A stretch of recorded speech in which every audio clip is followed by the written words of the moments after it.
Hai Tuan dan Puan sekalian, selamat datang di emergency meeting.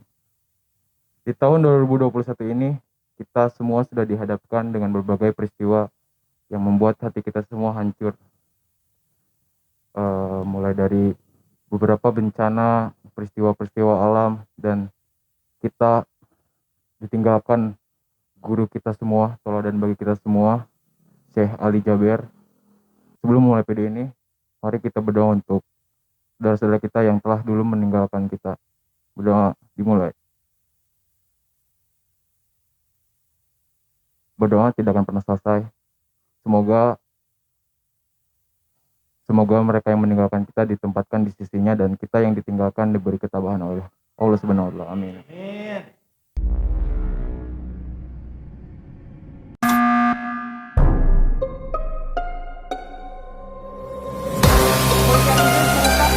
This is Reynolds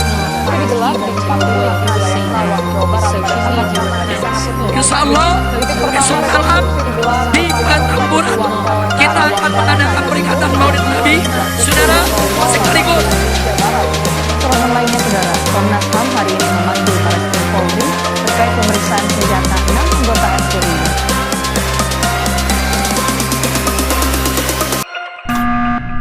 Peristiwa yang pertama di bulan Januari ini adalah jatuhnya Sriwijaya Air. Jadi udah pada tahu ini belum jatuhnya Sriwijaya Air? Tahu dong. Apa tuh? Apa ya? Siapa yang mau berpendapat dulu? Oke, jadi Sriwijaya Air setahun itu adalah salah satu maskapai penerbangan Indonesia yang punya jadwal penerbangan dari Jakarta ke Pontianak ya. Pada tanggal 9 Januari 2021, jam penerbangannya itu jam 14.30 sebenarnya di jadwal awal. Lalu karena cuaca buruk, dia mengalami delay selama 30 menit.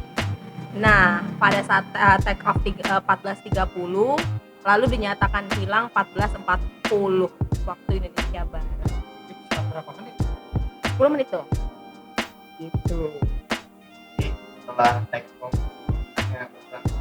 Iya. kalau dari data yang gue baca sih 8 menit pertama itu masih normal tuh. Jadi Iya. penerbangan kan ada data skrip penerbangannya tuh. Iya. Jadi selama 5 menit awal itu masih naik ke 500. Nanti kan dia sempat ngontak lagi tuh ke bandaranya, minta naik ketinggian lagi. Ke 29.000 kaki. Iya. Minta udah sempat kontak lagi. Nah, di menit ke-9 itu agak sedikit abnormal tuh. Penerbangannya agak melenceng ke kiri atau ke kanan ya? Kanan dulu. Ya, ke kanan. Nah, di situ baru tuh nggak bisa dipastikan sih kenapa, karena kan melencengnya hanya beberapa derajat dari normal lah, karena kan mungkin ada turbulence atau apa, jadi melenceng ke kanan. Nah, di menit ke-9 itu mulai agak jauh tuh melencengnya. Nah, tapi dari menit 9 itu mulai turun tuh dari ketinggiannya 18.000 kaki, turun beberapa ratus, terus sampai ke 800. Jadi turun tuh terjun bebas mungkin ya, jadi dari 18.000 kaki ke 800. Jauh. Iya kan, hampir turun 1.000 tuh. Nah, setelah di menit ke-10 langsung hilang kontak dari radarnya nih. Jadi emang setelah ke pinggir sedikit terbental mungkin ya. Nah, langsung Itu hari apa? ini tuh kronologi singkatnya. Pas banget hilang di radar itu pukul 14.40 Ya, ya. 14.40. Nah, jadi di sana ada 62 penumpang. Ya, 50 penumpang ekonomi dan 12 awak kapalnya. Sebutnya awak kapal apa awak pesawat? Awak pesawat. Kapal kan yang di laut ya. Misalnya kenapa kapal? Tipe. Jadi itu sih sebenarnya. Oke, sebenarnya sih kalau gue sih nggak ngikutin detail ya soal ini. Cuman hal yang menurut gue menarik ataupun yang menurut gue mengganggu adalah pemberitaan orang-orang yang nggak jadi berangkat. Jadi orang-orang yang nggak jadi berangkat itu terkesan mereka terselamatkan gitu. Ada rasa syukur gitu. Iya emang gitu. Tapi menurut gua kayaknya nggak perlu gitu. Karena kan ada berita duka nih orang-orang yang masih nyari gitu kan. Masih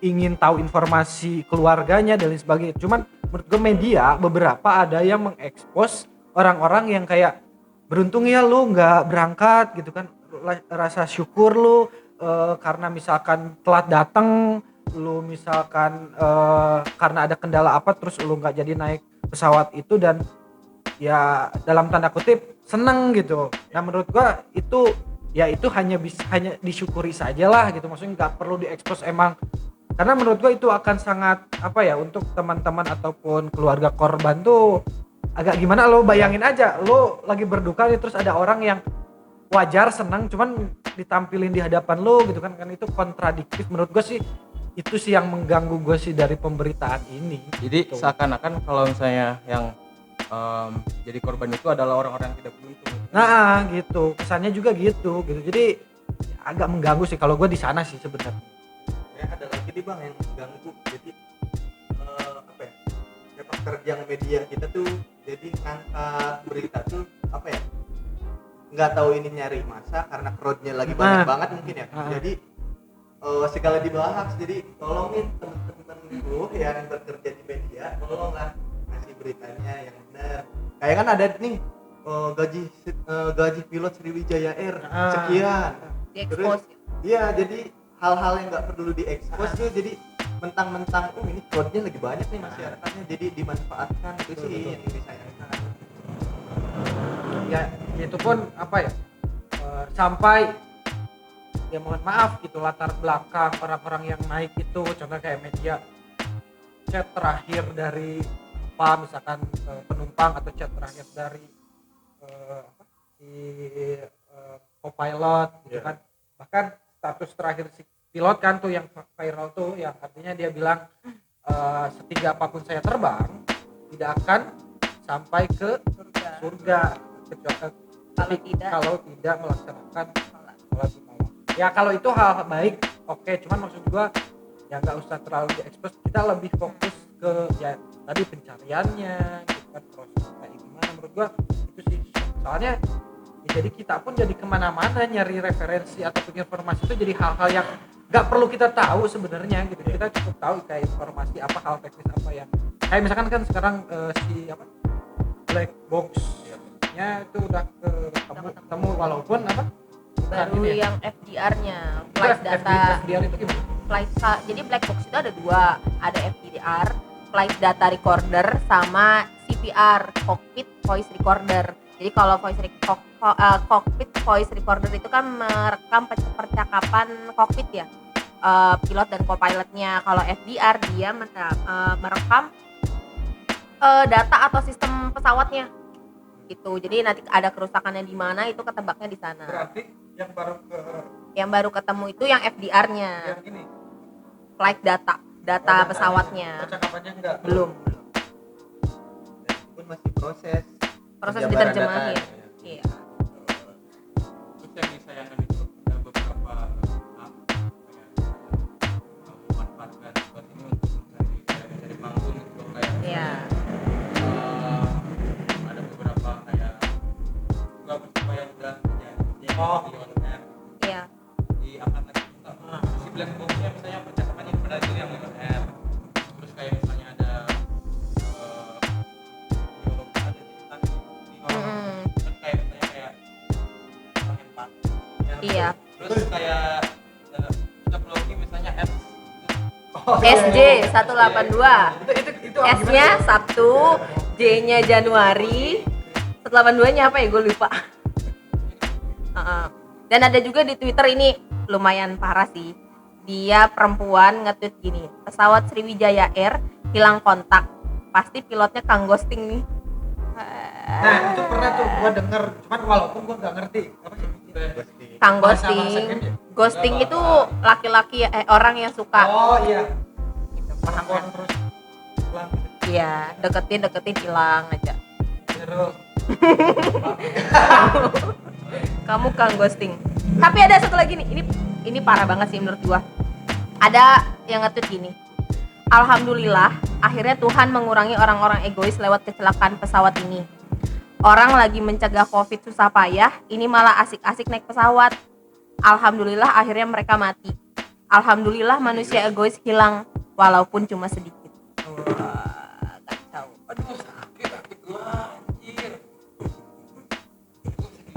Oke, gue ya ini sih kadang orang kan katanya berpendapat bersuara itu bebas gitu kan. Cuman ya menurut gue sendiri kalau toh dia punya pendapat itu ya udah cukup dia yang tahu gitu kan. Nggak usah emang semua orang tahu atas apa pendapatnya. Menurut gue nggak misalkan menutup jangan berpendapat gitu ya itu mah bebas gitu. Cuman maksudnya ya nggak usah dipublish gitu kan. Cukup lu aja yang rasain gitu kan. Lu aja yang punya perasaan seperti itu gitu kan, terlepas dari misalkan ya siapa tahu mereka emang ada yang berangkat yang memang untuk bantu orang, misalkan ada emang untuk keperluan banyak orang gitu kan, nggak melulu orang naik pesawat itu ya untuk liburan, bahkan ya mungkin si pilotnya pun dia terbang ya untuk kerja cari nafkah gitu, bukan buat liburan gitu. Jadi ya itu tadi balik lagi ke orang-orang yang emang nyari panggung supaya terekspos, paling ujung-ujungnya minta maaf.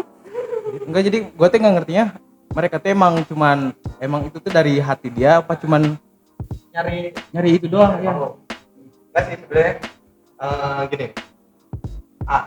Nggak tahu sih ya kalau itu pandangan gue aja mungkin. Sekarang kan lagi maraknya nih dark jokes. Jadi apa ya? Jadi jika kalian menangkap gua udah dark jokes nih. Kalian merasa orang paling open minded sedunia, gue rasa enggak sih, karena kan ketika memang dark jokes itu jadi sebuah komedi, bahkan komedian profesional yang menggunakan dark jokes pun tipis-tipis itu, kadang berhasil kadang enggak. Terus ini naasnya kan dijadikan komedinya adalah sebuah tragedi lah. Terus yang gue rasa karena mungkin sekarang kan lagi trennya ya masa dark jokes, mungkin ketika memang mungkin banyak penonton kita, bahkan gua pun nonton MLI, mungkin salah satu influencer dark jokes itu memang Coki dan Muslim itu sendiri kan. Tapi ketika memang kalian merasa orang paling open-minded di dunia dan itu dark jokes itu menjadikan tameng untuk kalian berkomedi tapi tidak ikut disalahkan, gue rasa sampah sih itu. Nah, soalnya gini nih, misalnya ada keluarga gitu, misalnya anaknya tuh papa kapan pulang, tapi si orang ini malah gitu iya bercandain, si anaknya nangis nanyain bapak mah paksi Jadi jawabannya apa? Dijonggol. iya.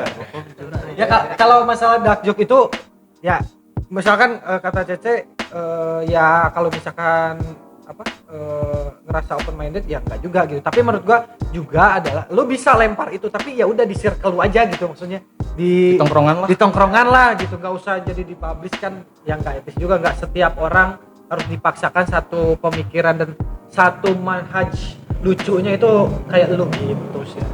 Ya terlepas dari itu ya Lu doang lu doang. Didinya mah kieu, Bos.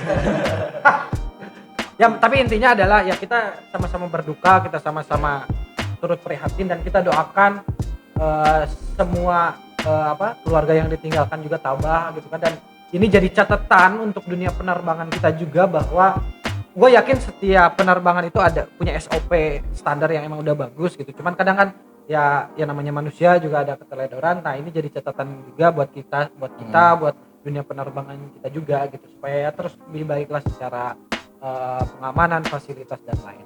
Gitu Pak. Sama ini Bang, ada itu kan Sriwijaya ya pesawatnya tua tuh. Iya. Sebenarnya kan kalau gue baca lagi nih ada tuh undang-undangnya di penerbangan itu bukan Kementerian tapi perhubungannya, Kementerian Perhubungan. Nah, kan di situ ada undang-undangnya tuh, pesawat yang boleh beroperasi untuk kargonya bawa penumpang itu minimal 25 tahun kan ya, 25 tahun. Kecuali manufakturnya memberikan maintenance tuh, jadi memperbolehkan ketika memang pesawatnya juga sudah lebih dari 25 tahun tapi manufakturnya membolehkan, sah-sah aja sebenarnya. Kalau misalkan banyak orang nih karena kan isu kan pesawatnya tua, jadi kan gua pribadi yang belum pernah naik pesawat makin takut sih sebenarnya ketika memang lihat orang misalkan video pesawat lagi turbulencing aja, aduh mual gitu kan. Ini ada lagi pesawatnya tua, jadi mindset orang teh, apalagi gua yang belum pernah naik pesawat banget nih, jadi aduh makin takutnya naik pesawat. Tapi kan sebenarnya nggak gitu.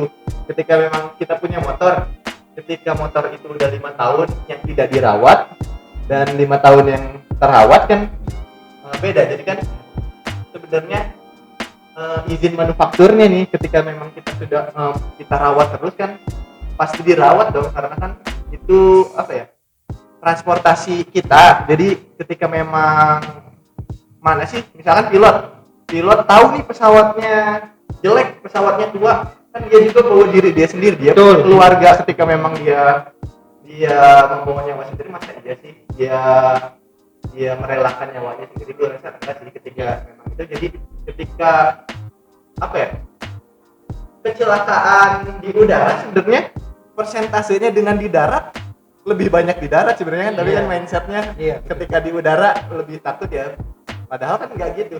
Padahal kecelakaan di darat itu lebih banyak di persentasenya setiap hari bahkan.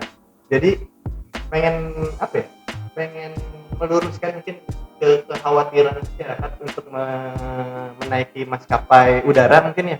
Ketika memang kita ingin berpergian di udara, jangan khawatir toh, kita semua pilotnya, pramugarinya pasti memberikan yang terbaik, karena kan dia juga bawa nyawa dia sendiri, dia punya keluarga. Masa iya kita nyelakain kita, ngasih pesawat yang lebih jelek, ngasih pesawat yang gak layak terbang, jadi kan nggak mungkin sih. Jadi apa ya, mohon dikurangi kekhawatirannya. Jadi ketika memang judge itu pesawat tua, pesawat tua toh nggak apa-apa, bahkan di undang-undang pun tidak dipermasalahkan ketika memang sudah lewat dari 25 tahun tapi manufakturnya mengizinkan untuk tetap terbang, ya nggak masalah. Karena sebenarnya perjalanan jalur udara itu termasuk perjalanan transportasi paling aman dibanding darat dan laut. Kalah pokoknya.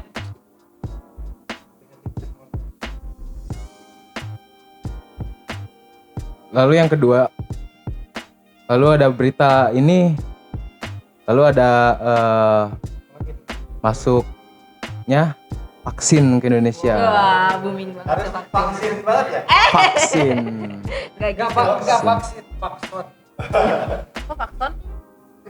Lanjut terus. Nah, masuknya vaksin ini di apa, ada pro dan kontranya. Ada yang kayak ada global lah. Terus kayak misalnya divaksin jadi apa, Titan ya bang. Apa teh bang, itu teh apa teh, wibu anjay. Oke. Wibu.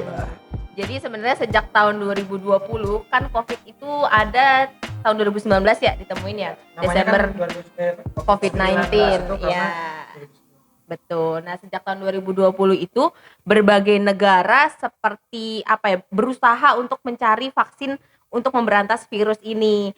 Dan salah satunya adalah vaksin produksi dari perusahaan Sinovac yang berasal dari negara Cina. Nah, ngomongin soal Sinovac, ternyata vaksin ini yang dari perusahaan Sinovac ini yang datang ke Indonesia sejak Desember 2020. Kenapa jadi booming? Karena di Januari ini, tepatnya tanggal 13 Januari, dilakukan penyuntikan pertama. Dan orang pertama yang disuntik adalah Bapak kita semua, yaitu Bapak Presiden Joko Widodo. Kita, iya. Siapa? Kita semua. Gitu. Dan tapi di balik pelaksanaan penyuntikan vaksin ini ternyata ada berbagai pro dan kontra ya. Iya. Apa tuh? Dulu nih, dulu. Gini ya. Jadi Titan kan bang? Asik. Gini ya.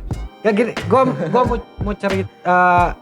Gue sebenarnya nggak terlalu tahu ya teknis vaksinnya itu kayak gimana, gitu kan. Cuman gue mau cerita sedikit, mungkin teman-teman juga ada yang mungkin belum tahu gitu kan. Gue sendiri itu pernah dinobatkan jadi orang yang emang apa? Vaksin. Tidak dong. Hobi saya vaksin. Kan bukan vaksin, vakson. Vakson, vakgin. Oke, gini teman-teman, gue sendiri orang yang mungkin ada dalam bagian orang yang pernah positif COVID gitu. Jadi mungkin beberapa waktu lalu, udah cukup lama, gue termasuk orang yang emang pernah dinyatakan positif, walaupun ya gue nggak punya gejala apapun, gue nggak ngerasa sakit gitu kan, tapi ya hasilnya positif dan gue pun isolasi dan lain sebagainya, nggak ketemu orang, nggak kontak sama orang, dan gue isolasi di salah satu wisma di Depok gitu.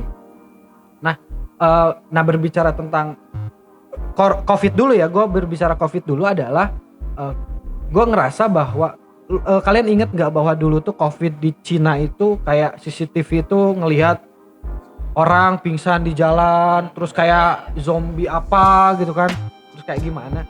Nah itu tuh nggak kejadian loh di Indonesia, maksudnya nggak gitu maksudnya. Artinya gue ngelihat sisi di mana framing orang-orang ngelihat media gitu kan, ataupun cara, kalau kata orang mah nge-branding si virusnya supaya terlihatnya seperti apa tuh terlalu over gitu. Walaupun ya gue sendiri mungkin nggak tahu karena muda, nggak tahu karena emang masih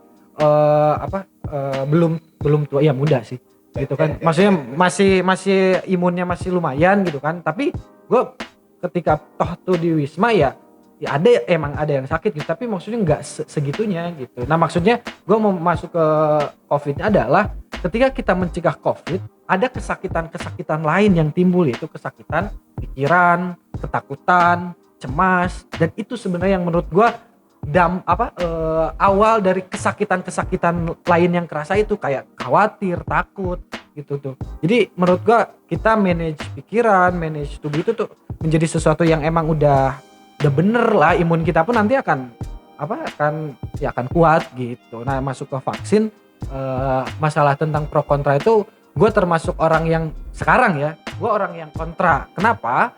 Karena gue juga nggak tahu nih buktinya kayak gimana. Isu-isu vaksin ini adalah bisnis, gue ngerasa ini masuk gitu. Maksudnya masuk tuh kayak ya virusnya dari Cina, terus vaksinnya dari Cina. Lu tahu nggak bahwa orang-orang yang ngebuat virus di komputer itu tuh ya orang-orang yang buat antivirusnya ya orang-orang yang bikin virusnya gitu di komputer itu. PNS Cina? PNS Cina gak? Tidak tahu, oke. Nah, maksud gua kalau gua masuk ke logika itu ya juga gitu. Kalau misalkan, tapi ya gua bukan orang sains, gua kurang tahu gitu kan. Tapi ya untuk sekarang se-idealisme gua ngerasa bahwa ya udah, kalau misalkan toh kemarin gua udah pernah gitu positif, berarti insya Allah imun gua kuat ya, sama orang-orang yang membutuhkan dulu aja gitu. Emang yang imunnya mungkin dalam tanda kutip lemah, tapi gua nggak bilang presiden imunnya lemah ya, cuman kan dia jadi contoh gitu kan. Termasuk kayak kasus Raffi Ahmad yang dia udah divaksin terus kasus ngumpul dan lain sebagainya. Maksud gua ya itu pun ya udah gitu, nggak jadi masalah gitu. Bahkan di Italia yang dulu rame-rame sekarang main bolanya udah aman, main bola, kegiatan gitu. Gua bukan menyempelekan, gua percaya penyakitnya ada, tapi maksud gua framing yang dibuat itu menurut gua itu menimbulkan penyakit baru seperti tadi ketakutan dan lain sebagainya. Seperti itu. Tapi ini vaksinnya itu kalau misalnya kita mau vaksin bayar guys? Itu sekarang gratis ya. Sekarang digratisin. Kemarin bayar. Kan Enggak, kan baru pertama kali vaksinnya. Tapi kan kalau kita ngutip ini Enggak yang sering kita siapa yang DPR. dari DPR RI yang dari fraksi PDIP Oh. kan Ibu Ripka. Ngomongnya bayar, ada yang 2 jadi juta gitu. enggak, jadi kan Gimana sih? ada kata pemerintah itu kan vaksin digratiskan, tapi pada nyatanya kan vaksin itu ada 5 jenis yang ke Indonesia. Iya. Nah, Vaksin yang digratiskan itu masih jadi pertanyaan tuh pada saat Vaksin yang mana, ya kan? Pada saat rapat DPR itu. Iya. Kan ada 5 tuh, apakah vaksinnya kan ada yang tadi ada yang 100.000, ada yang 2 juta, ada yang 5 juta. Nah, yang jadi pertanyaan Kak itu yang digratiskan yang mana? Oh, tapi tetap bisa ini kan, kalau pengen vaksin yang ini nih, bayar 2 juta bisa ini kan. Nah, belum tahu nih ke depannya gimana. Tapi maksud gua vaksinnya ada banyak. Ya, Ada banyak. Bedanya apa? Kenapa harganya beda gitu? Toh tujuan sasaran penyakitnya sama, kenapa harganya beda? mungkin perlakuannya kayak tes swab, Iya, tes rapid. iya. Mungkin lama keluar atau lama penanganannya mungkin. Dan yang gua tahu juga ada hasil swab kalau mau hasilnya cepat bayarnya makin gede. Jadi kayak KTP ya. Lo percaya nggak ada pengumuman diskon rapid test, diskon swab itu ada? Di mana? Diskon. Ada. Spesial hari Natal. Oh, iya? Serius, ada diskon berapa persen? Hei, kesehatan bos. Jadi kelihatan marketingnya banget ya. Iya. Ya, jadi kayak misalnya gimana rakyat juga mau percaya disuguhkannya juga udah begitu. Jadi kesannya apa-apa diduitin gitu Iya, loh. kesannya gitu. Jadi apa ya? Gak tahu sih karena gua mungkin bukan siapa-siapa gitu ya di Indonesia. Iya, Jadi memang. tuh, iya sih. Iya, jadi jadi ketika kita memang apa ya tahu gitu misalkan kayaknya gerak-geriknya udah kebaca nih tapi udah tahu aja gitu tapi nggak bisa ngapa-ngapain. Jadi gimana ya? Itu semua nggak better sih. Oh iya. Jangan pakai Raditya doang. Nah, tapi kan ngomongin virus. Nah, kemarin tepatnya tanggal berapa? Saya lupa, tapi Yang mana? datang ke Indonesia dulu deh. Desember, datang ke Indonesia Desember. Nah, Desember udah datang ke Indonesia. Nah, sekarang udah datang nih ke Bogor. Iya, betul. Vaksinnya udah sampai di Kota Vaksinnya Bogor. Kalau nggak salah ini ya, wakil wali kota Bogor itu orang pertama yang divaksin. Iya, Iya. kenapa jadi wakil wali kotanya? Karena wali kotanya sendiri sudah pernah positif corona. Jadi Iya. yang disuntik pertama adalah yang belum pernah. Kalian dulu aja. Jangan. Enggak, yang datang ke Bogor itu jumlahnya ada 9.160 vaksin. Ya. Nah, 10 vaksin itu diutamakan sama pemerintah pejabat yang di Kota Bogor. Sedangkan sebanyak 9.150 berarti sisanya ya. Itu diutamakan untuk para nakes atau tenaga kesehatan yang ada di 64 sektor kesehatan. Gitu. Dan sisanya belum tahu nih kita bakal dapat nggak ya? Kalian dulu. Enggak pernah dengar juga kan? Katanya guru juga yang Iya, yang diutamakan. Yang benar-benar vaksin. Tapi masalahnya yang nolak vaksin itu didenda 5 juta. Betul. Paling tinggi didenda 5 juta. Iya, masalahnya. Masalahnya duit. Iya. Iya, saya punya apa? Kalau didenda berapa? 5 juta. Kalau Maksimal. didenda nih didenda, berarti udah nggak vaksin, Harusnya seperti itu, ya kan? tapi nggak tahu nih. Maksudnya, ini 5 juta kayak gua nggak vaksin ya. Karena kan ada Udah selesai berarti penyakit Terus pun udah nggak. 5 jutanya dialokasikan kemana? Divaksin lagi. dana lagi diputar Ya kayaknya. Allah. Terus kan enggak sih, nggak tahu ini hoax apa enggak, cuman kalau lihat beritanya memang berita-berita besar pun sering jembar hoax kalau di kita kan jadi Iya. jadi bingung nih yang percaya yang mana. Cuman Betul. kan banyak nih yang nolak vaksin tuh jadi kayak apa ya? Kayak penggerbegan aja gitu. Jadi harus vaksin, datang ke rumah ketika nggak mau tetap harus divaksin. Oke. Masalahnya kan ketika memang gitu melanggar HAM kan. Iya, Ketika betul. kan hak asasi manusia kan menolak seperti itu, cuman ya jadi dibatasi dengan apa ya? Dengan denda itu dan perlakuan pemerintahnya sih. Kalau dari berita yang gue lihat sih better lah. Maksudnya karena kenapa banyak yang nolak itu karena emang nggak jelas aja gitu misalnya pemberitaan pemerintah kepada warganya, kalau enggak ada apa ya, dijelasin dulu nih ini Iya. vaksin ini kurang itunya sih, jadinya ya sosialisasinya. Karena jadi rakyat tuh emang nggak percaya gitu kan, ada jejak vaksin kayak vaksin polio membuat lumpuh yang kemarin kaki gajah ada yang meninggal kan, jadi wah ini vaksin corona jadi gimana ini, jadi kayak Apakah akan Iya. menjadi zombie? Termasuk kayak ini. Vaksin ini ada belum sih HIV? Nah, justru itu HIV kan udah lama ya gitu, maksudnya kenapa nggak ketemu Nggak gitu, didahulukan ya. nggak didahulukan. Cuman gini sih, gua pun atau kita pun di sini bukan artinya memandang kebijakan ini adalah sesuatu yang salah ya, artinya ya ini tugas negara gitu kan. Kita pun berbicara bukan atas dasar keilmuan gitu, cuman maksudnya ini kan pendapat ya, maksudnya kan ini kita ya opini gua kayak gini, opini kalian seperti apa gitu kan. Tapi ini adalah sebuah keputusan yang mungkin tugas dari sebuah negara untuk bagaimana menjamin kesehatan, keselamatan masyarakatnya gitu kan. Nah,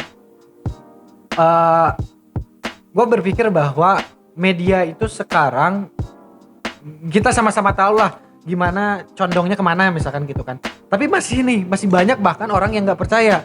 Artinya kan oleh media udah digiring narasinya kayak gimana, tapi masyarakat nggak kebawa itu. Berarti ada hal yang memang urgent banget nih, gitu kan, yang sampai masyarakat pun udah digiring pun nggak percaya gitu. Karena ini jadi tugas yang memang harus dilakukan negara, bagaimana memberikan sosialisasi yang jelas, yang valid, antar pendapat, antar gagasan itu nggak berseberangan gitu kan. Misalkan dari pemerintah, Kementerian Kesehatan seperti ini, kementerian lain ada yang bersikap seperti itu tentang misalkan vaksin, informasi vaksin dan lain sebagainya gitu kan. Bahkan mungkin ada beberapa orang yang kayak nolak vaksin, dalam arti ketika misalkan gua bilang gua kontra nih sama vaksin hadirnya, gua nggak usah dipenjara, tapi kasih gua argumentasi, lu salah gini harusnya gitu. Maksudnya kan itu kan lebih enak gitu ketika, jadi gue pun oh gitu ya, oh ya udah gitu. Jadi akan sangat aneh ketika di negara demokrasi ketika orang beropini salah itu beropini salah itu ya langsung dipenjara tanpa diklarifikasi atau diluruskan harusnya tuh kayak gimana, harusnya seperti apa. Itu sih sebenarnya kalau vaksin. Kan tadi kita udah bahas kontra-kontra ya. Ada ketakutan masyarakat kalau misalkan habis divaksin ini nanti kita takut jadi kenapa-napa gitu. Ya. Tapi kan gini, mereka para saintis, para dokter, profesor bla bla bla bla bikin vaksin itu kan berarti mereka punya ilmunya dong. Ya. Mereka background ilmunya kuat gitu. Datang ke Indonesia pun nggak langsung didistribusikan gitu. Ada proses uji klinis selama 3 kali. Ya. Habis itu baru BPOM mengesahkan oke ini boleh didistribusikan gitu kan. Dengan apa ya? Dengan apa itu namanya, bukan argumen, dengan alasan yang sekuat itu kenapa masih banyak orang yang ketakutan gitu. Maksudnya kan mereka nggak mungkin bikin vaksin yang berbahaya. Itu loh. Ini kalau bicara pro ya. Kuncinya ada di Ruli, yaitu komunikasi. Iya. Gitu. Komunikasi, cara menyampaikannya sebenarnya. Cara menyampaikan si komunikator kepada komunikan. Iya. Komunikator itu apa, Bang? Komunikator itu adalah seorang yang menyampaikan informasi dan pesan kepada komunikan. Komunikan adalah yang menerima pesan. Nah, kalau misalnya si komunikator menyampaikannya dengan baik kepada komunikan, maka akan timbullah Apa? Ayo. Buike, tolong Buike. Ini anaknya mau lulus nih, Bu. maka akan timbullah ini komunikasi yang baik. Akan timbulnya komunikasi yang baik antara komunikan dan komunikator. Nah, kan si komunikatornya itu kan adalah pemerintah, Iya. petugas medis. Komunikannya adalah yang warga atau masyarakat. Nah, kenapa warga atau masyarakat ini tidak percaya kepada vaksin? Oh, vaksin takut gini. Iya. Mungkin emang kurang berkomunikasi dengan baik. Yang ada kalau misalnya si masyarakatnya bertanya malah taruh didenda ini, kalau nggak mau jadi ini. Oh, jadi bertanya itu dianggap menolak iya, gitu dianggap ya. menolak. Ini kenapa? Oke. Ya kan nanya gitu. Kenapa harus divaksin ini? Vaksinnya apa, isinya apa gitu. Jadi mereka tuh beranggapan seolah-olah kita tuh Seolah sudah kita paham iya, gitu sudah kan. paham. Padahal kita teh kan tahu sendiri lah, setahun ini kita kebingungan kan ya. Iya. Tiba-tiba muncul vaksin dengan mendadaknya gitu. Kita kan kaget kayak. Gimana kagetnya? Wow. Waduh. Kita kaget karena ya nggak tahu ya, banyak seneng ya. Harusnya kita tuh seneng apa? Harusnya senang. Harusnya senang. Ada obat nih. Iya kan? Iya Ya? kan? Sedang pandemi dunia Iya. loh ini. Udah ada vaksin keluar, harusnya kan senang. Harusnya sih seneng sebenarnya. ya sebenarnya. Itulah mungkin itulah. Tapi salah satu hikmah dari COVID yang gue seneng adalah adanya somehow. Jadi Iya. balik lagi ke penerimaan masyarakat ya. Ketika memang kan itu padahal udah jelas ya, masih demokrasi, belum keputusan pasti. Tapi jadi iya, iya sih sebenarnya. Jadi itu teh suatu keputusan yang pro sama kita, jadi keputusan yang kita ambil. Oh, ini dukung kita nih. Kita ambil. Ketika memang orang ini kontra, oh, apaan nih, enggak. Jadi gitu-gitu. Jadi orang dari situ kalau mengikuti atau menerima sesuatu hal yang dilihat dengan Iya, Jadi mayoritas. Jadi intinya bijak-bijaklah dalam memilih. Terus ini kan badan kita sendiri. Jadi kita yang memutuskan mau divaksin atau enggak, ya itu terserah kalian. Gitu. Jangan lupa berjemur, olahraga. lanjut kita ada kabar duka di negeri kita ini yang di awal tahun yang benar-benar membuat hati kita semua hancur ya. Berpulangnya Syekh Ali Zaber, sungguh buat kita semua terpukul karena sosoknya itu yang sangat dicintai oleh masyarakat. Kayak misalnya yang kemarin dia ada peristiwa yang ditusuk itu, dia malah nggak marah, malah Ya tadi ya kita sama-sama berduka lah atas ya semua warga, termasuk gue juga dapat chat dari teman yang emang non muslim. Itu kan dia pun termasuk orang yang mengidolakan beliau karena sosoknya yang begitu luar biasa dalam cara dia memperlakukan orang lain, bersikap sesama gitu kan. Artinya sosoknya nggak apa ya, gua nggak pernah dengar hal negatif lah sampai sekarang, karena kan ya gue tahu almarhum kan sebagai sosok yang memang selalu jadi panutan gitu dalam tingkahnya, dalam perilakunya gitu.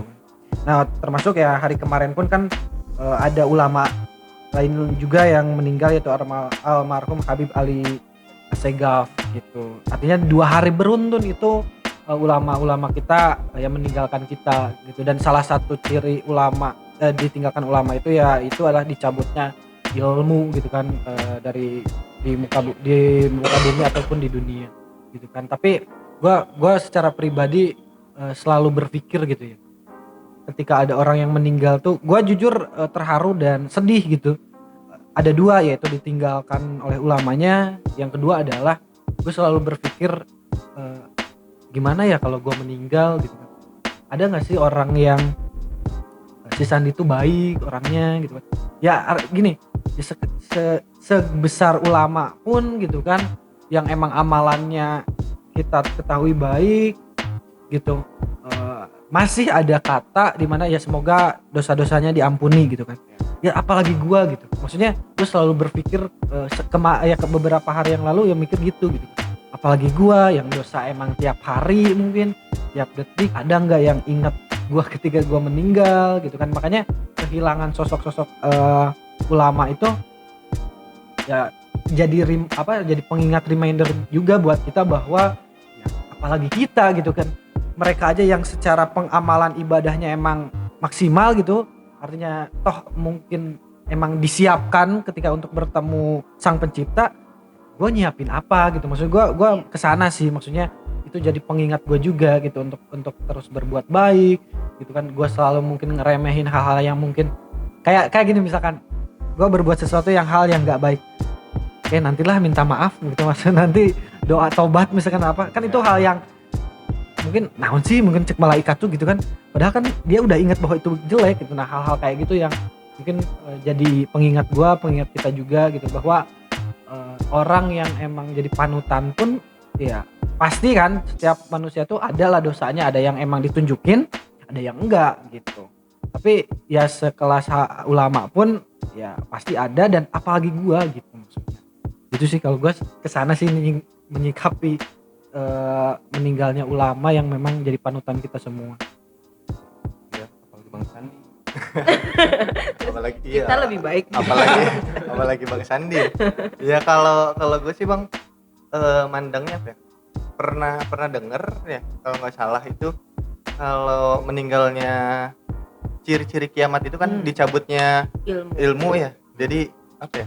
Kadang merasa ngeri juga kan ketika Iya. memang kita dicabutnya ilmu itu berarti kan semakin banyaknya itu kita belajar ke siapa kan sekarang ketika memang mungkin masih banyak tapi kan kita juga nggak tahu gitu toh kita pun nggak tahu gitu hidup sampai kapan cuman nggak tahu sih ya ini mah nggak tahu gue doang tapi kayaknya semua orang sih nggak sih orang baik itu selalu meninggalkan Ya, duluan dalam kan ini Habib Syekh Ali Jaber almarhum juga 44 tahun kalau nggak salah ya masih tergolong muda sih bahkan kan untuk umuran normal mungkin ya Nabi Muhammad kan 60 tahun gitu jadi kenapa ya bahkan orang-orang di sekeliling gue pun ketika banyak orang baik itu selalu meninggal duluan apa itu mindset di gue aja tapi kayaknya semua orang gitu deh Iya. nyangkanya ya Memang. orang baik itu selalu dipanggil duluan Ya, kayak misalnya ada yang ini bilang kalau misalnya rumah kamu lagi dan bilang kayak misalnya kalau rumah kamu lagi robohkan pasti barang-barang yang berharga dulu yang dikeluarin kayak misalnya Iya. analoginya gitu Bisa. ya, analoginya kayak gitu Ada juga beberapa analogi yang terkenal kayak kalau kamu di satu taman, kalau kamu disuruh memetik bunga yang mana dulu yang kamu petik? Apakah ya. bunga yang layu atau bunga yang masih cantik, segar seperti aku? Kan nggak ada gitu. Oh. Nggak maksudnya gue kamu petik dulu. iya kan siapa yang tahu Iya sih. iya Gitu. Yuk next. Dan Syekh Ali Jaber ini awal masuk rumah sakit karena terindikasi positif corona ya. Ya, beliau dirawat sampai masuk ICU. Lalu menghembuskan nafas terakhirnya di tanggal 14 Januari 2021 di Rumah Sakit Yarsi Jakarta. Tapi beliau ini menghembuskan nafas terakhirnya itu dalam kondisi negatif ya. dalam Iya.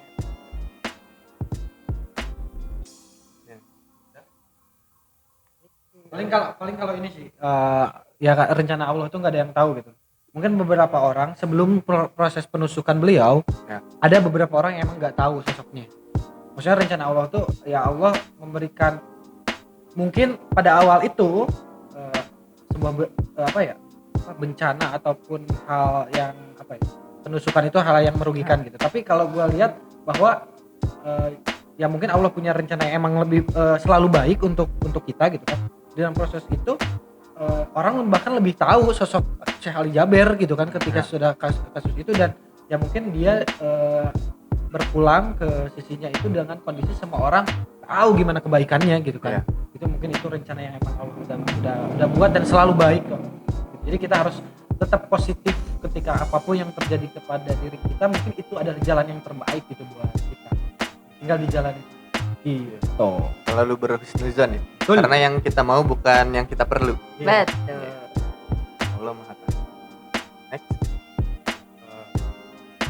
lalu ada beberapa bencana alam yang menimpa negeri ini yaitu kayak seperti banjir, gempa, longsor. Gempa itu terjadi di Sulawesi Barat. Iya. Terus banjir itu terjadi di Kalimantan Selatan. Dan ada beberapa longsor yang terjadi di Jawa Barat. Salah satunya di Sumedang. Trending topik di pertanggal berapa nih sekarang? 16 Januari ya, trending topik di Twitter. Nah, gimana nih pandangan tentang dulu deh gempa di Sulawesi Selatan? Sulawesi Selatan ini? Sulawesi Barat. Sulawesi Barat. Gempa di Sulawesi Barat. Ya sebenarnya sih kalau secara umum ya ini jadi tragedi yang harus kita yang harus kita soroti karena ini berhubungan dengan sesama gitu kan. Artinya ya kalau kita sama-sama tahu kalau misalkan kita ingin tahu keluarga ataupun teman-teman kita solid atau enggak, kita harus bakal tahu ketika dalam kondisi kesulitan. Nah, salah satunya ini bahwa ya Indonesia ini solid atau enggak ya ketika masyarakat atau beberapa kalangan yang memang sedang dalam kondisi kesulitan. Nah, ini adalah mungkin ini di satu sisi balik lagi ini adalah bencana, oke. Tapi maksudnya adalah poin yang gue pengen sampaikan adalah ya ini adalah satu titik poin juga bahwa kita harus menunjukin bahwa kita masyarakat Indonesia walaupun beda suku, agama, pulau, ya kita punya satu kesatuan solid gitu. Artinya kita sama-sama bantu yuk gitu. Entah itu doa, berbentuk material, berbentuk bantuan dan lain sebagainya. Karena kalau gempa ya, berbicara gempa ya mungkin gue nggak tahu nih faktor faktor manusianya nggak tahu nih gitu kan. Kecuali misalkan banjir di Kalimantan itu kan misalkan curah hujan karena mungkin tinggi. penebangan pohon. Tapi kan Kalimantan balik lagi tadi bahwa masih banyak loh pohonnya, masih banyak hutannya gitu kan. Sekali berKalimantan banjir dan banjirnya tuh besar gitu. Artinya ada manajemen wilayah, manajemen tempat ataupun perkotaan yang mungkin kurang baik akhirnya menimbulkan banjir. Kalimantan loh itu maksudnya tempat ataupun sebuah pulau yang memang bahkan dijadikan ibu kota provinsi dulu isunya dan sekarang ternyata banjir juga Dan gitu. dinobatkan jadi paru-paru dunia. Nah, paru-paru dunia gitu dan ya kita cukup miris gitu kan. Dalam arti miris bukan ya artinya berarti ada yang salah dalam pengelolaan ini gitu. Ada hal yang kurang gitu. Jadi ya tetap kita sama-sama bantu gitu kan, doa, material gitu kan, ataupun bantuan-bantuan lainnya doa, tapi ini pun jangan sampai dilewatkan untuk jadi catatan kita bareng-bareng gitu. Bahwa ya hutan itu ya dijaga gitu. Kayak misalkan ya contoh gua ngejaga pasar. Udah next ya. Tapi ini konspirasi gue sendiri ya. Bukan berarti gue tidak berempati atau gimana. Iya. Kalimantan itu kan dinobatkan sebagai calon ibu kota, the next dari Jakarta gitu kan. Terus nggak tiba-tiba sih, Kalimantan banjir. Latihan. Apakah ini banjir kayak sebuah ikonik ibu Iya. kota gitu loh. Jadi Iya, kalau untuk jadi ibu kota tuh ya emang harus banjir dulu gitu. Latihan dulu makanya latihan di ibu kota kan, ibu kota biasanya kan tahun baru yang banjir Jakarta. Iya, terus sekarang berubah ke Kalimantan. Nggak tahu ya, ini konspirasi gua aja. Jadi kerasi. Kalau ada yang mau bicara atau cari aja orang. Terus tadi ngebahas lagi tuh yang Sulawesi Barat kan gempanya sempat 2 kali tuh. Jadi Iya. yang pertama itu 5,2 tuh. Yang pertama itu Skala Richter 5,9. 5,9. Iya. Nah, yang kedua 6,2. 6,2. Skala Richter dan disusul 32 gempa susulan. Betul, walaupun skalanya kecil ya. Iya. Tapi kan tetap aja mau gempa sekecil apapun tuh kayak deg-degan banget Sampai ngerobohin apa itu? Kantor Kantor ini bupati atau wali kota ya? Atau provinsi? kantor Iya. pemerintahan daerah lah ya Iya. di sana. Nah ini apa ya? Jadi yang pasti kita bareng-bareng lah, jadi sesuatu yang emang kita perlu soroti gitu kan. Bahkan mungkin ada yang bilang isu pengalian isu, tapi kan tetap Iya. ini manusia ya. Iya. Maksudnya apapun itu ya kita harus tetap apalagi dengan adanya TikTok ya, dengan didukung dengan sound yang apa lagu Anet itu? Mungkin hanya gitu ya. Itu kan lebih menyentuh gitu kan. Maksudnya kayak ada video yang emang lagi ketimpa tuh kan, rame tuh gitu kan. Ya ini jadi apa ya? Jadi salah satu titik di mana persatuan kita ini diuji gitu kan. Empati kita diuji gitu kan. Kita sama-sama ataupun bareng-bareng untuk saling ngebantu gitu. Jadi maksudnya tadi ada bencana disuruh buat konten di TikTok gitu apa gimana?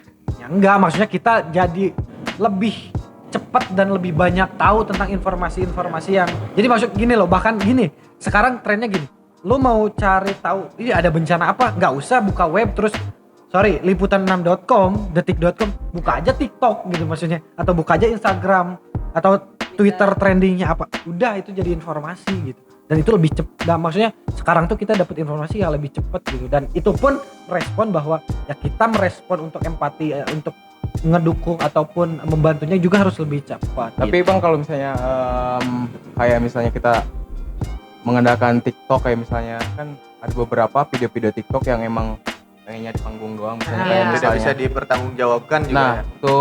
waktu itu pernah nemu kayak misalnya waktu itu ada banjir di Curug kalau nggak salah, banjir di Curug. Nah, ada sebuah video yang itu tuh video tsunami dari Jepang. Nah, jadinya Giring Opini bawa banjir di Cicurug itu separah ini sampai mobil ke bawah, rumah-rumah ke bawah kan itu dari Jepang. Artinya kayak misalnya beberapa pihak memanfaatkan situasi ini untuk mencari panggung, mencari views gitu. Kita lebih seleksi lagi lah. Apalagi udah masuk grup keluarga itu repot.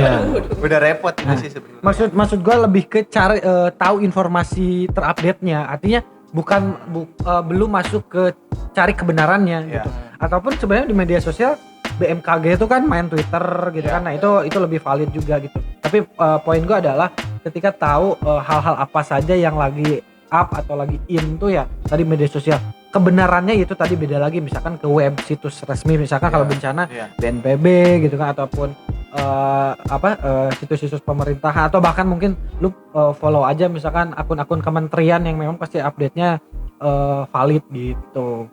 Jadi ketika informasi yang kita dapat lebih cepat, ya kita pun bantunya responnya harus bahkan mungkin lebih cepat gitu. Itu. Tapi besok. Besok dulu. Enggak gini tadinya. Apa ya? Jadi ketika memang ada tadi ya kematian ulama kita, terus ada bencana, ketika memang kita tahu sih sebenarnya, karena gue sendiri berkeyakinan mayoritas agama Islam, jadi lebih ke muhasabah diri sih. Jadi alhamdulillah ketika memang husnuzonnya, berarti ini ketika memang alhamdulillahnya ya belum kita gitu yang mengalami, kan nggak tahu gitu kita dapat kita ngalamin atau enggak. Semoga jangan sampai, tapi kan jadi ketukan tuh untuk hati sendiri bermuhasabah. Masa menunggu gitu baru tobat ketika memang itu. Siapa tahu kejadian dulu belum sempet tobat, yang jadi gitu. Ingat Karena penyesalan datang akhir ya. Betul ya, kalau di awal, depan pendaftaran. Jadi kita berdoa bersama untuk saudara-saudara kita yang terkena banjir di Kalimantan, lalu gempa bumi di Sulawesi, dan juga yang terkena longsor di Sumedang, lalu juga untuk saudara-saudara kita yang di Garut, untuk juga bencana peluruhan lahar Gunung Merapi ada di Jogja juga. Semoga kalian selalu sehat, selalu dilindungi oleh Allah, dan yang meninggal husnul khotimah. amin. Jadi bingung gitu kenapa ya? Ya baru Januari udah berat gini. Ya semoga ini udah selesai sampai di sini aja gitu bencananya. Semoga. Februari, Maret, April kita bahagia Iya, aja. kita tapi senang udah setahun ini teh. Setahun kemarin kita teh. Iya, makanya vaksin dulu dong. Enggak. Udah panjang lebar ini. Ya, tutup. Pintunya mana? Mungkin dari masing-masing closing statement gua adalah dari setiap apa yang terjadi pasti ada hikmahnya, tinggal kita petik hikmahnya. Apa yang bisa kita lakukan ya yuk kita lakukan, apa yang emang bisa kita waspadai ya kita waspada, apa yang bisa kita evaluasi ataupun perbaiki ya yuk kita perbaiki. Dan tadi balik lagi bahwa percaya bahwa setiap apa yang terjadi itu terselip pesan dari mungkin tersalip pesan dari Allah Subhanahu wa taala bahwa ada hal yang memang harus kita lakukan atau ada hal yang harus kita emang perlu notice ini ya, pesannya nih buat kita harus jadi kayak gimana gitu. Jadi kita harus peka terhadap setiap apapun yang memang terjadi gitu. Sehat selalu. Gue nih. Yoi dong. Dari gue sih pokoknya karena kita semakin banyak hal-hal negatif yang baru yang sudah hadir di 2021 ini. Yang pertama, jangan tinggalkan sholat, itu udah paling penting ya. Mau pergi kemanapun kalian, selalu ingat Tuhan, selalu ingat Allah. Terus sesibuk apapun kalian, percaya deh, utamakan keluarga. Karena mau secapek apapun, mau seberusaha kalian kerja banting tulang gimana pun, kalau kalian gak ada, yang sedih itu keluarga, bukan bos, bukan partner kerja, bukan kalian-kalian. Karena harta yang paling berharga adalah keluarga. Gitu sih. Next. Oh iya. Ya kalau dari gue sih, ketika memang apa ya, kan kita selalu ngebahas dari majornya. Ketika memang kita pengen melakukan sesuatu, dimulai dari diri sendiri sih. Ketika memang kita coba misalkan menolak vaksin atau kita pro dengan vaksin, toh dimulai dari diri kita sendiri aja. Ketika memang kita pengen mengajak orang lain, misalkan ayo lu enggak itu ya banyak bencana, tobat lu, ya dimulai dari diri kita sendiri. Berarti itu teguran untuk kita sendiri untuk lebih baik lagi ke depannya gitu sih. Sekian ya. Kurang deket. Ya cukup sekian video emergency meeting kali ini. Like, comment, and subscribe jika kamu mau. Harus mau ya, karena ngeditnya susah. Betul. Kita menghabiskan banyak waktu. Iya sih sebenarnya karena kentang Iya. aja sih sebenarnya. Semoga bermanfaat. Bye. Bye. Bye. Bye. Bye.